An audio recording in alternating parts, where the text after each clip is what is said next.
Hello hi नमस्कार मु Jagannath JDS take Odia रे आपनको स्वागत जनाऊँ। जो मो घर योजनार प्रथम किस्ती आसबार बर्तमान बैठक अनुसार आपंकर आलोचना पर्यवेक्षण कर 39 बैंक प्रतिपक्ष जोगदे मुख्य सचिव सचिव अनुसार जो आपंकर रही 39 बैंक बैठक में जोगदे मतारोपण करते कि तुरंत आपंकर जो मैंने मो घर योजना आप एप्लाय करते तो से तुरंत पठाଯିव। तो कौन रही सविश तथ्य ए वीडियो मध्य आप देखला जापर चलतु आज वीडियो सर्वप्रथम स्टार्ट करिबा।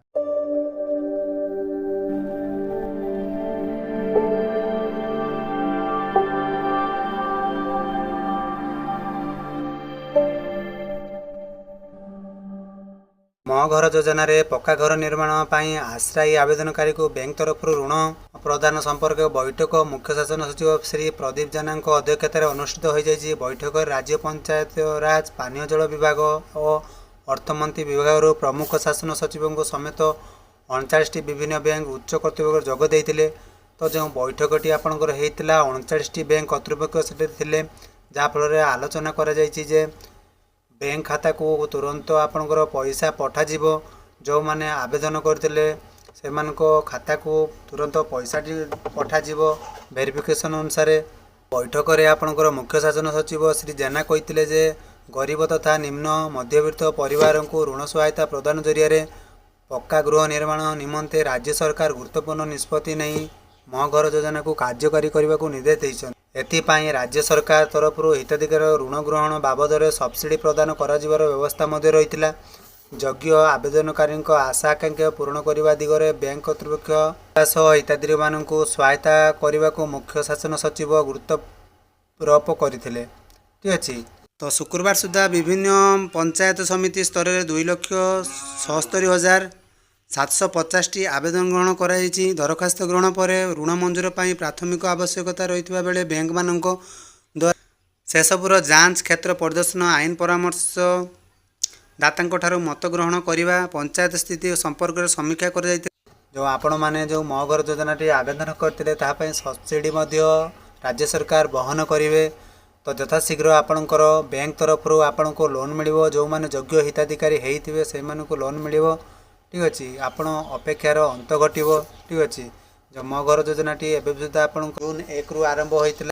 तो आपण मैंने चाहिए एवं भी आपण मैंने मो घर योजना आवेदन करी आपणकर जो रही राशि 3 लाख पर्यंत राशि पर्यंत आपण लोन नहीं पारे।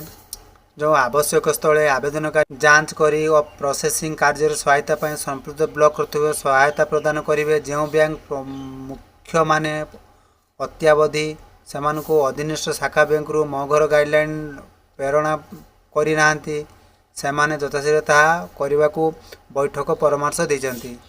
जो मो घर योजना आपण मैंने देखिपे जो बैठकटी आज अनुष्ठित हो जाइए से बैठक में आपन को जन दि जाइए आपण जो मैंने मो घर योजना आवेदन करते तो से तुरंत पैसा पठाଯିव। जो मैंने मो घर योजना आवेदन करते आउ जो मैंने आवेदन एपर्यंत करना दयाकोरी निकटस्थ मो सेवा केन्द्र को जाकि कि सीएससी सेंटर को जाई आपण मो सेवा केन्द्र जो गाइडलाइन रही तो चाहिए आपड़ से आवेदन करें।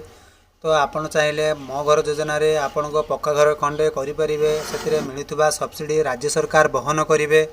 आ जो रही आपणकर किस्ती वाइज आपन को केते टंका सुझीव वीडियो तले डिस्क्रिप्शन तले लिंक देदेवी चाहिए से वीडियो को देखी जाई आराम से आप बुझीपारे और जानीपारे मो घर योजना केमती अप्लाई करापी वीडियो बनई स्वतंत्र चाहिए देखिपारे।